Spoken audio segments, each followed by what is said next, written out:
control. Okay, this is out of control.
Hi, welcome. Hello. So nice to have you here. Thank you for having Thank us. you. Have you been enjoying your visit? Too much. I've been enjoying. I've enjoying. Mexico knows how to party. I can't lie. Yes. They have a lot of good food and good wine, yeah, and it's all a big party. no sleep, and you know, it's a good time. Yeah, nice. Nice to have you here. So I guess we have some questions from the press, and I'm going to be making those questions for you guys. We're going to start with Argentina. This question comes from Argentina. Cinefan Girls, Argentina, Mariquela Calvo Ford, pregunta que mandó online, y this question is for Jennifer Lopez. In Atlas, you portray a cunning and formidable woman. Which iconic female characters from science fiction films inspired your creation of this role? I mean, I think there was two very specific ones, and actually one of them I remember, and I didn't think about it when I was doing Atlas, but Terminator 2 with Linda Hamilton. I don't know if you guys remember that film, but for me, she was the baddest of the baddest bitches ever. You know what I mean? Like, I just remember being in the theater, watching it in New York, like, oh my God, I want to be her so bad. I'm going to be an actress, and that's what I'm going to do. And I didn't really ever get to do it when I was younger, and so now to be able to do something like it, it's not exactly that, but you know, that type of character. The other character that I really loved and that Brad and I spoke about very much while we were filming was Ripley in Alien. Sigourney Weaver. So those two for me were the most iconic kind of sci-fi action movie characters that... One of the reasons why I love Cameron, right, is Aliens, where he works with Sigourney, and then Linda Hamilton in Terminator, and the tone that he makes and how awesome he makes female badass women. You're just like, that guy is the greatest at doing this. And so, yeah, those are the two excellent touchstones. What about you, Simu? Did you get inspiration from any science fiction characters?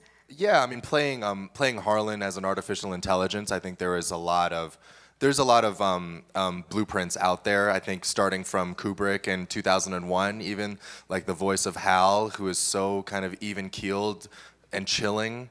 And then, you know, I was a huge Star Trek fan growing up, so I loved Brent Spiner as Data. I thought was phenomenal. And so I just tried to take, although those are all kind of friendly AIs, but I tried to take that voice and that kind of friendly disposition and kind of warp it in a way to make it unsettling and a little terrifying for even Harlan. tone is the thing that is kind of the scariest. That in the blue eyes, because I don't know if people know this, but Simu had contacts on the whole time, and he only told me after like 2 days, he's like, I can't really see you, Brad. I was like, oh, so that's why you're staring through me. So intense. I was just like... He's just staring through everybody. On set every day, like... and they Where is everybody? Yeah, and they were like, oh, that's good, keep doing it. And I was like, okay. La siguiente pregunta viene de Editorial Televisa. Eurídice Garavito García pregunta para Jennifer Lopez. What challenges does humanity face regarding artificial intelligence? What aspects of new technologies do you find most surprising? I mean, technology is advancing all the time, and obviously there's a lot of it that makes me nervous. I mean, you know, when you think about artificial intelligence, and even this movie itself kind of does a good job of showing both sides of the story, which is kind of what can go really, really right with AI and how we can really use them to be a greater version of ourselves in a way, and then how it can go really, really wrong with like Simu's character, where they can destroy and take over and kind of obliterate humanity. So I think right now, for me, when I think about it, it's a big question, right? There's an idea of like we have to have a lot of respect when it comes to artificial intelligence. It's just like any technology. I remember in the music business when the internet came around and everybody was like, oh, it's never gonna take over music. And it was like, okay, well that happened. And so you just have to really be open to the fact that there's gonna be changes all the time, and not changes that some people can predict and some people just can't foresee because we get so stuck in our own reality. But yeah, I think it's about respecting it and not letting it kind of take over in any way, but using it to aid us in the best ways that it can. It's all about balance. Of course. Bueno, tenemos una pregunta de Brasil, fan influencia, es de Diogo Cunha, y the question's for Jennifer Lopez. With an impressive career and numerous films to your credit, do you still experience those famous butterflies in your stomach when working on projects like the new Netflix film, Atlas? I have butterflies right now. I always have butterflies. I don't think, you know, it ever gets old to me, no matter how long I've been in this business. I always feel the excitement of doing what I do and being able to be blessed to do what I do. For me, it is a huge, you know, privilege to be able to find something so young that I was so passionate about in entertaining and performing and singing and dancing and acting and producing, and be able to be doing that my whole life. And so, you know, yes, I still get butterflies. I'm more at home, actually, believe it or not, on stage in front of, you know, 30,000 people than I am in a room like this. You know what I mean? I'm more at home in, you know, on the set, in a little 2x2 with a green screen behind me and make-believing I'm falling through the planets. I can attest to that. Acting crazy and, you know, have my adrenaline at 100 and really acting and, you know, just putting myself in another realm. I feel very comfortable in those situations, I guess because I've been doing it a long time. I think it shows. I mean, I think we were remember on our content day when we were reviewing your Super Bowl footage, and I was just like, you're one of the best to ever do it. Period. You know. What about you, Simu? Do you still get those butterflies? Yeah, I feel really at home when I'm on stage in front of the Super Bowl, 75,000 fans, yeah. Yeah, I think what Jen said really rings true. I think, I think the butterflies never really go away, but I think I think as artists, and certainly as performers, I think find a way to be excited by the butterflies and to use that kind of nervous energy, and to embrace it in a way. I think some of the greatest actors I've ever known and ones I look up to experience terrible stage fright and nervousness and anxiety, and it's not the lack of those things that allows them to be great. It's that they accept it and then they embrace it and then they work through it, which I think is pretty incredible. And what happens as a director? Do you still get butterflies? Yeah, yes. I came from animation. I sit in a room by myself and draw pictures. That's like my background. So when you go to a set and there's 400 people that want your opinion, it's a little bit nerve-wracking. But just to add on to what they said, generally I think those butterflies are because you care so much. Of course. Right? Like if you didn't have that, something would be wrong. Yeah. Like you need to have that. It means you've invested so much, you care so much, and it's sort of like your body's preparation to like pour your heart out into something, I think is what happens. But one of the things that both of them said that was 100% true is the sooner you can get into the flow state, the better. The more at home you are. Like as a creative who wakes up every day and all I want to do is create. Like literally, you can ask my girlfriend, I drive her crazy. I like wake up and I just want to go make something. And when you get in that flow state, You can make her breakfast in bed. dude, I don't want to poison her. I am not good at cooking. I'll do everything. You can make her a cup of coffee. There you go. I do that. I do that. But like once you get in that flow state, it's like that's what you live for, being that creator and being in that creative state. And so, yeah, once you get in that space, you never want to leave it. It's so addicting. You're like, this is what I was built to do. I love doing this. So I think if you don't get the butterflies, maybe that means you're AI or a robot. You should check. Tenemos ahora una pregunta de Brasil, de Estación Nerd. Y Caro Rodríguez pregunta para Simu. Whoa, really? Yes, you got your own question. ¿Verdad? ¿Por mí? Para ti. From Brazil. What is it like to work with Jennifer Lopez, who's often regarded as the premier action actress of our century?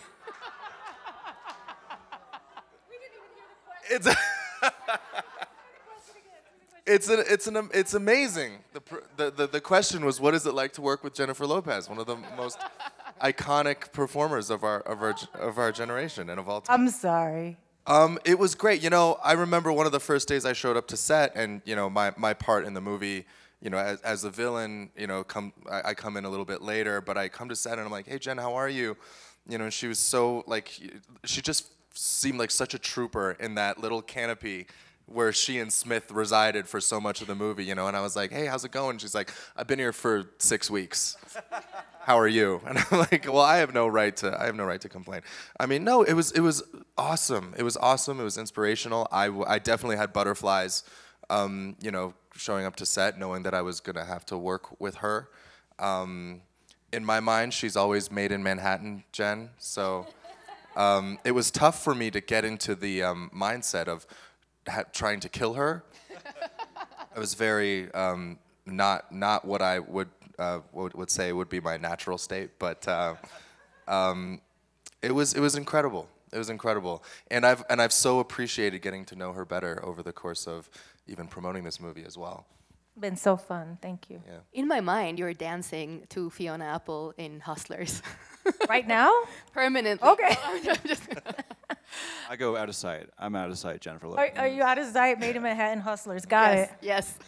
Maybe a sprinkling of the cell. I love the cell too. So there's a question for you, Brad, as well. Wait, what's it like working with Jennifer Lopez? It is not what's it like working with Jennifer Lopez. Your filmography reveals a strong focus on exploring nature. What inspired the shift to create a film centered around artificial intelligence?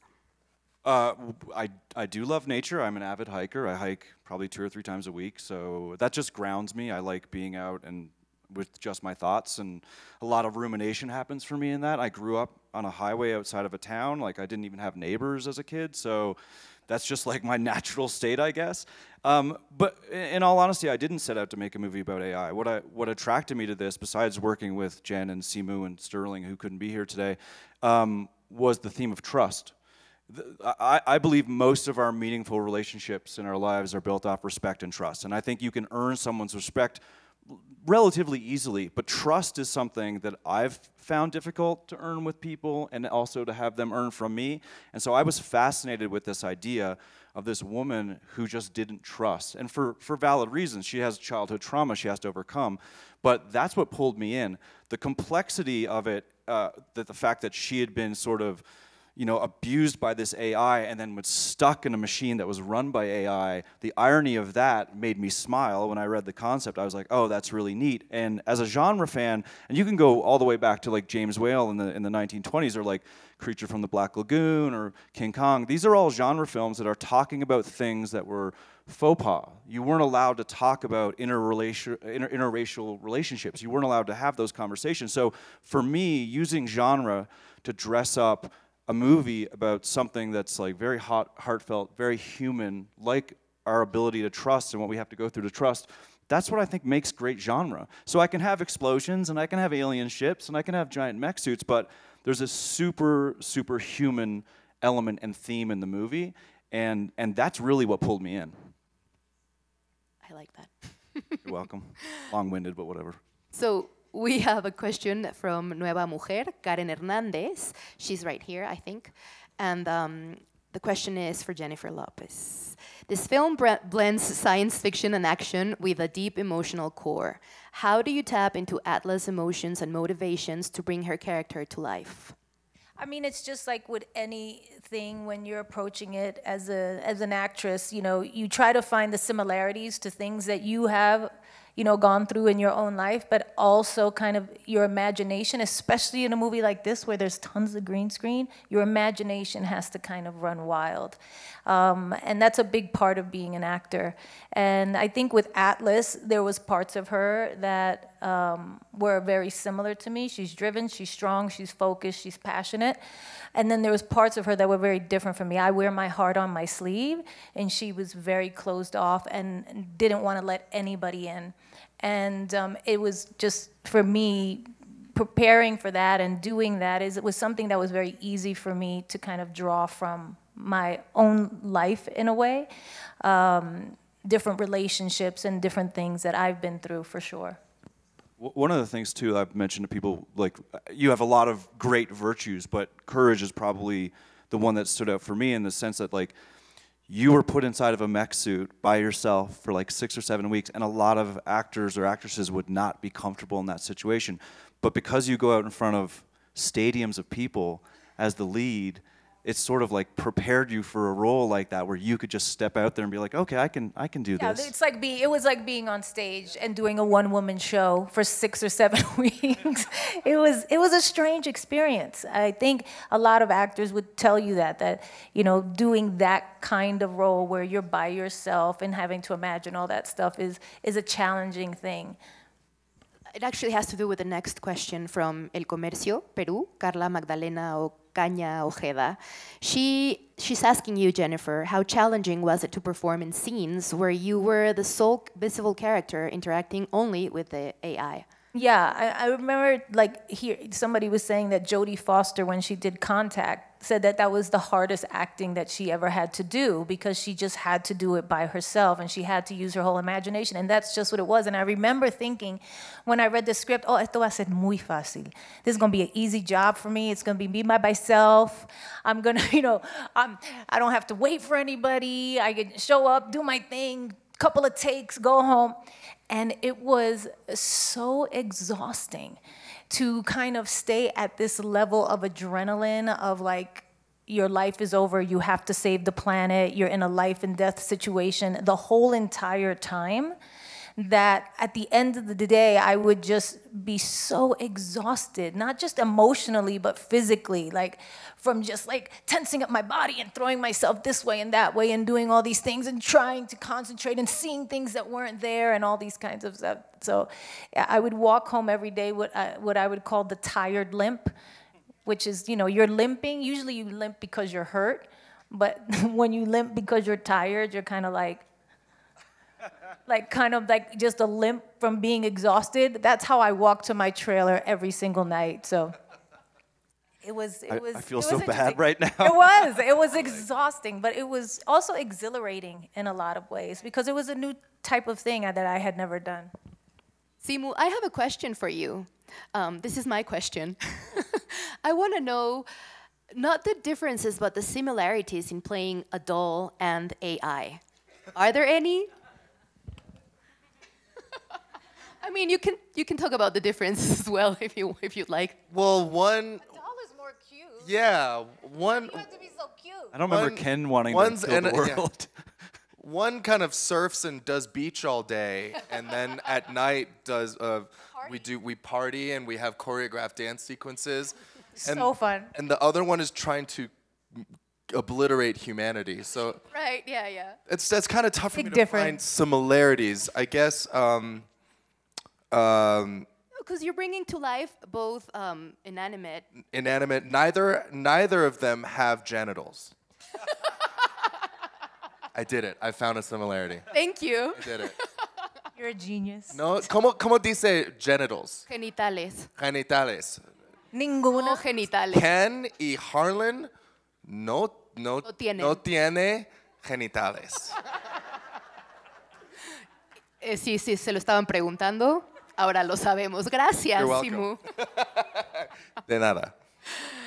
So we got a question from Milenio here in Mexico, Rosa Solano. Jennifer, in the film, your character distrusts artificial intelligence and has to work alongside it on a special mission. In real life, how much do you trust new technologies and how do you incorporate them into your daily activities? And I'm just going to go ahead and ask all of you guys the same question. I zoned out because the question was for Jen. What was the question? It's like, how do we use technology in our everyday lives and how do we embrace it? And if you guys trust new technologies. And do we trust it?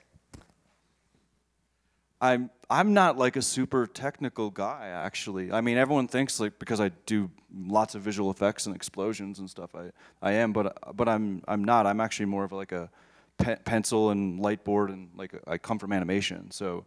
Do you talk to your devices? No, I don't. I don't talk to my devices at all. So weird.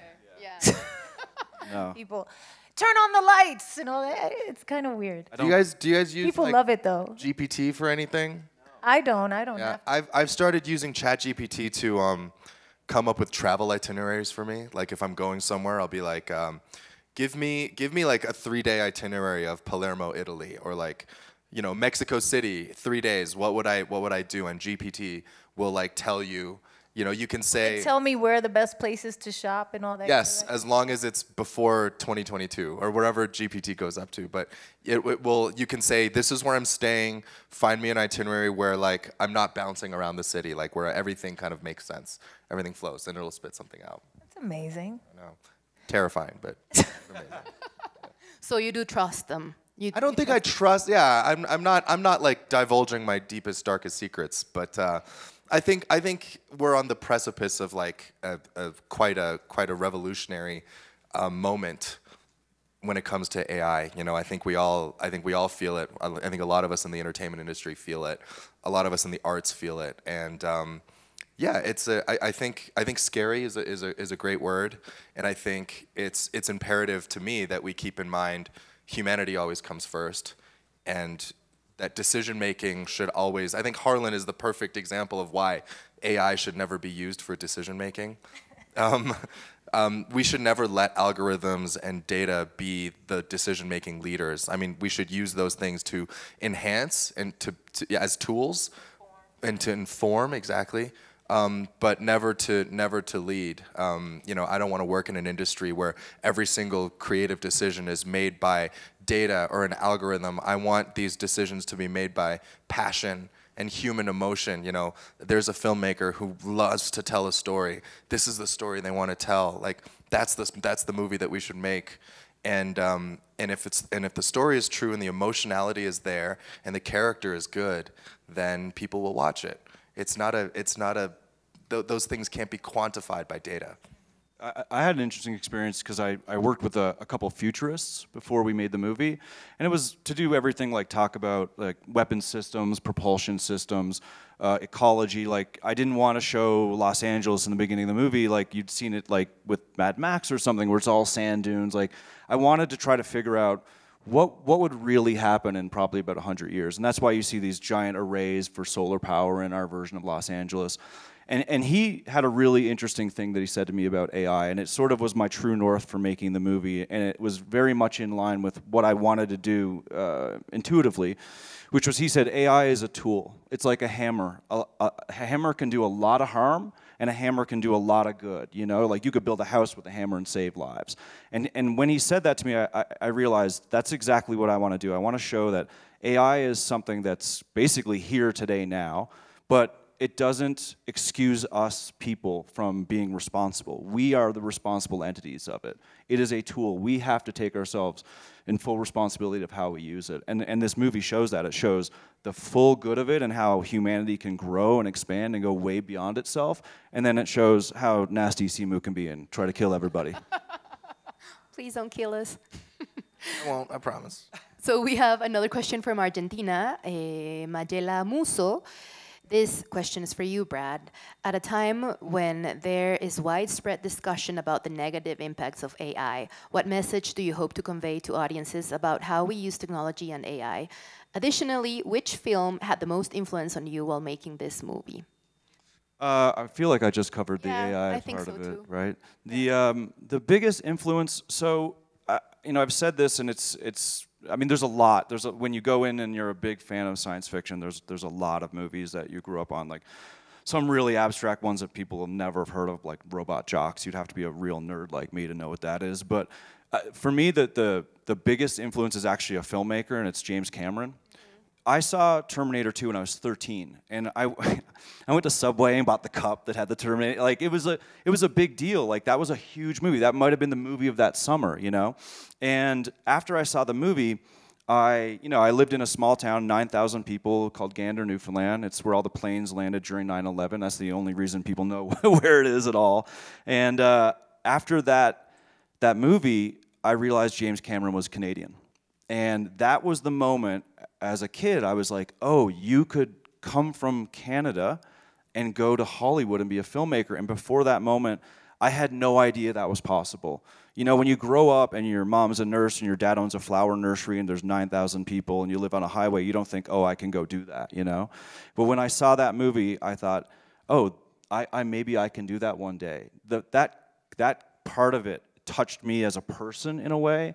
And I just locked onto that. And his movies have been so inspiring for me, from Aliens to Terminator 2, and then, you know, he goes and makes Titanic and Avatar. But I would say James Cameron's work in general has been the biggest influence. Specifically, I'd say Aliens. Like when I got to shoot Harlan's lair at the end of this movie, I was so happy because it vibed like Aliens. I was like, this is amazing. This is my dream come true. So yeah. I watched Terminator 2 like 70 times. I'm not even kidding, but that's a conversation for another day. We only have time for one more question, and this is for you, Jennifer. We are in a crucial moment for women, and Atlas is a heroine that we all would like to be.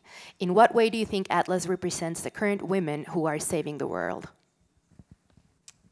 How do I think Atlas represents women saving the world? I mean, I feel like we've been saving the world from the beginning of time. So, women, you know, I think Atlas is a great character. I think because of all of the toughness that she shows initially and all of the kind of fearlessness about going against, you know, kind of the powers that be, which is what you have to be a woman. That's what it is to be a woman. You have to kind of go against the grain. You have to fight harder. You have to do these things. But also for her tremendous vulnerability and her tremendous kind of pain that she carries. I feel that as women, that is a big part of our journey as well. And she represents both sides of that in a really beautiful way, I think. And where she gets to at the end, you know, having started where she started, and then Smith kind of chipping away at her, getting inside that hard exterior that she's had to have her whole life, because everybody thinks she's crazy, nobody wants to listen to her. This is like experience that women have all the time. You know, she's criticized, There's a lot of men in this movie that don't believe you. That don't believe her. Yeah. Probably, you know, and I can understand and relate to that, and I know a lot of other women can too, especially in my own business, you know. You're criticized, you're put down, you're laughed at when you don't, you know, succeed, and then when you succeed, they want to tear it down. You know, there's always this thing as a woman, and especially as a Latina, to kind of in this business, to be taken seriously, to, you know, be working at the highest echelons of your industry and what that comes with. And I think Atlas really represents all of the greatest parts of women, their vulnerability and their strength and courage. Well said. Yeah. Yes. You know what doesn't, I feel like, actually get mentioned enough, if I could just end on one thing, is that Jen is a producer on this movie. Yes. And the reason why I'm here and the reason why Sterling was in this beautiful movie is because Jen cares. And Jen cares about things like representation and diversity. And she's a boss. And she's an incredible creative and an icon, and that's what I think we should celebrate her for today. Gracias. Right, Thank you, Sim. Thank you so much. Muchas gracias a Brad Peyton, muchas gracias a Simu Liu y también a Jennifer López, por supuesto. Gracias. Recuerden que este 24 de mayo estrena Atlas en Netflix. Okay, this is out of control. Okay, this is out of control.